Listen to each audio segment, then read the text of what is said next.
KGF chapter 3 film की कहानी की शुरुआत होती है रमिका सेन के ऑफिस से, जहां पर उसके ऑफिसर उसे बता रहे होते हैं कि इंडिया में तो हमने रॉकी का सारा साम्राज्य खत्म कर दिया है और जो उसका इस धंधे में साथ देते थे उनको हमारी पुलिस ने गिरफ्तार कर लिया है। लेकिन इन सब के बावजूद अभी तक हमें रॉकी की लाश नहीं मिल पाई है, जिससे लोगों को लग रहा है कि रॉकी अभी भी जिंदा है। रमिका सेन ये सुनकर कहती है कि मुझे नहीं पता कैसे, लेकिन जल्द से जल्द मुझे रॉकी की लाश देखनी है। जल्द से जल्द उसका सर्च ऑपरेशन जारी करो और जल्द से जल्द उसे ढूंढो। तभी वहां पर एक दूसरा ऑफिसर आता है और रमिका सेन को बताता है कि हमने इंडिया में तो रॉकी के साम्राज्य को खत्म कर दिया है, लेकिन इंडिया से भी बड़ा साम्राज्य रॉकी ने अमेरिका में बना रखा है और इन सब चीजों के अलावा रॉकी ने अपने साम्राज्य को पूरी दुनिया में फैला दिया है। इसीलिए अगर हमें रॉकी की हर एक चीज को मिटाना है तो हमें उन देशों से बात करके रॉकी के खिलाफ एक्शन लेने की रिक्वेस्ट करनी पड़ेगी। तभी रमिका सेन कहती है कि इतनी जल्दी रॉकी ने अपना साम्राज्य इतना बड़ा कैसे फैला दिया।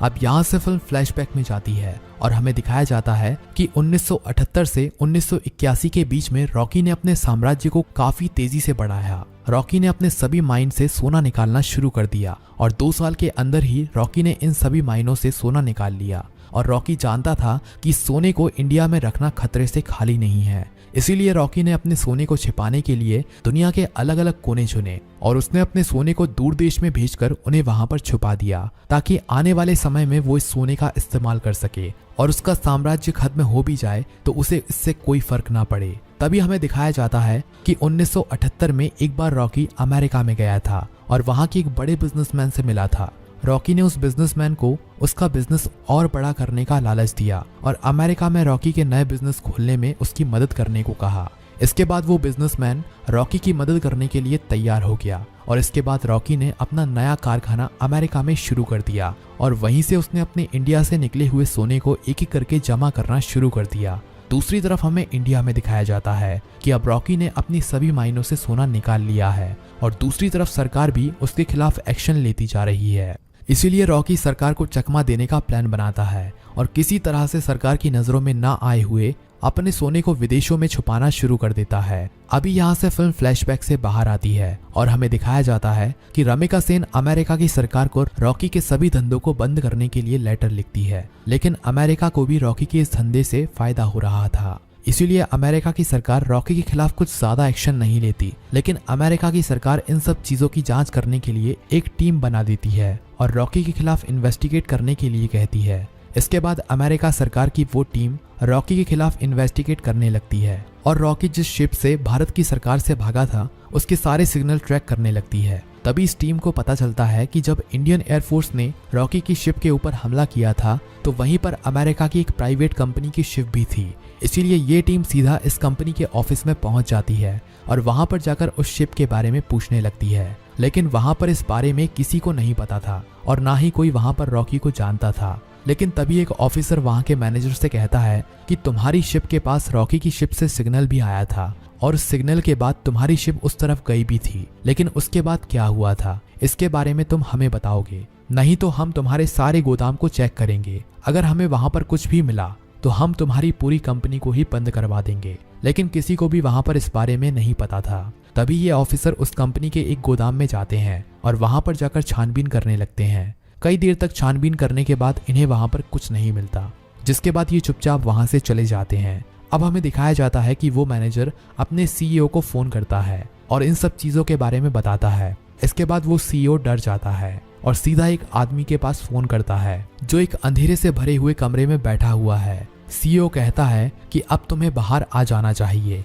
क्योंकि अब मेरी कंपनी खतरे में है। अगर मेरी कंपनी को अमेरिका की सरकार ने बंद कर दिया तो इससे तुम भी पकड़े जाओगे और तुम्हारा सोना भी सरकार के हाथों में लग जाएगा। इसीलिए अब समय आ गया है कि तुम्हें बाहर आ जाना चाहिए और अपने साम्राज्य को दोबारा से खुद ही संभालना चाहिए। इसके बाद वो आदमी इंडिया में फोन करता है और अपने एक आदमी को कहता है कि मैंने जो तुम्हें कहा था वो काम कहाँ तक पहुंचा और कितना टाइम और लगेगा पूरा होने में, जल्द से जल्द मुझे उस बारे में बताओ। इसके बाद इंडिया से वो आदमी कहता है कि काम लगभग पूरा हो चुका है, बस अब आपके ही आने का इंतजार किया जा रहा है। इसके बाद वो आदमी कहता है कि मैं इंडिया जल्द से जल्द आ रहा हूँ, लेकिन उससे पहले मैं इनायत खली से मिलना चाहता हूँ क्योंकि मुझे खबर मिली है कि इनायत खली की नज़र हमारी मायनों पर है, इसीलिए एक बार मैं उससे मिल आता हूँ और इस मैटर को हमेशा के लिए ही खत्म कर देता हूँ। तभी हमें दिखाया जाता है कि वो आदमी और कोई नहीं, रॉकी ही है। रॉकी अब सीधा इनायत खली से मिलने के लिए उसके देश पहुंच जाता है और वहीं पर रॉकी को अपने कुछ और आदमी मिलते हैं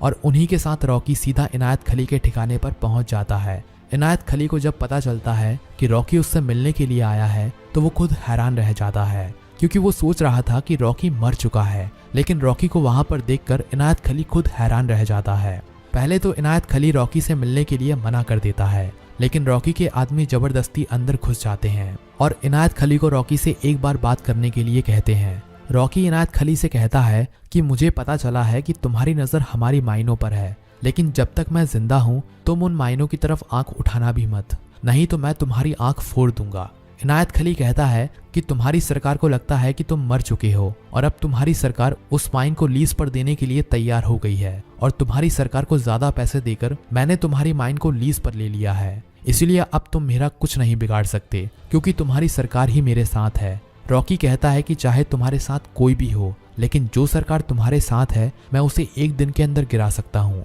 और अपनी सरकार को सत्ता में बैठा सकता हूँ, इसलिए तुम मेरी माइन से दूर ही रहो। इनायत खली कहता है कि इस बारे में तुम भूल ही जाओ, उन माइनों को मैं अब नहीं छोड़ने वाला, अब वो मेरी हैं। इतना सुनने के बाद इनायत खली के ऊपर हमला कर देता है और इनायत खली के एक एक करके सभी आदमियों को मार देता है। अब यहाँ पर भयंकर लड़ाई शुरू हो जाती है जिसमें रॉकी एक एक करके इनायत खली के सभी लोगों को मार देता है और आखिरी में इनायत खली को मारकर रॉकी इंडिया वापस आ जाता है। दूसरी तरफ हमें इंडिया में दिखाया जाता है जब रमिका सेन की सरकार को पता चलता है कि किसी ने इनायत खली को मार दिया है क्योंकि वो रॉकी की माइनों को लीज पर दे रहा था, तो रमिका सेन समझ जाती है कि रॉकी ने ही इनायत खली को मारा है क्योंकि रॉकी का दुश्मन इनायत खली था और उसने अब रॉकी की माइनों पर नजर डाली थी। इसलिए रमिका सेन को लगता है कि रॉकी अभी भी जिंदा है। इसके बाद रॉकी सीधा इंडिया आने की तैयारी करने लगता है। रॉकी दोबारा से इंडिया में अपने उस आदमी को फोन करता है और उन माइनों के बारे में पूछता है कि उन माइनों से काम कब शुरू हो जाएगा।